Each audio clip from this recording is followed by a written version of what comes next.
సంచలనం రేపిన గాదె Saikrishna lockup death కేసులో కీలక పరిణామాలు చోటు చేసుకుంటున్నాయి. ఈ కేసులో ప్రధాన నిందితుడైన మాజీ సీఐ నాగరాజును పోలీసులు విజయవాడ కోర్టులో హాజరుపరిచారు. కస్టడీలో విచారణ సమయం, విధి విధానాలపై ఇరుపక్షాల న్యాయవాదులు తమ వాదనలు వినిపించారు. జైలు నిబంధనల ప్రకారమే విచారణ జరగాలని నాగరాజు తరపు న్యాయవాది కోరారు.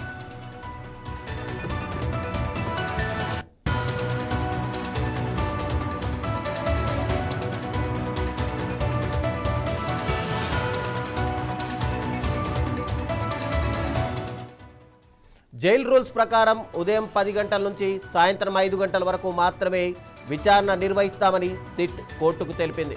విచారణ అనంతరం నాగరాజును ప్రత్యేక గదిలో ఉంచుతామని పేర్కొంది. కస్టడీ పూర్తయినాక వచ్చే నెల 5వ తేదీన తిరిగి కోర్టులో హాజరుపరుస్తామని వెల్లడించింది. ఇక నాగరాజు భద్రతపై హామీ ఇవ్వాలని కోరారు. ఈ అంశాలపై కోర్టు ఎలాంటి నిర్ణయం తీసుకుంటుంది అనేది ఇప్పుడు ఆసక్తికరంగా మారింది.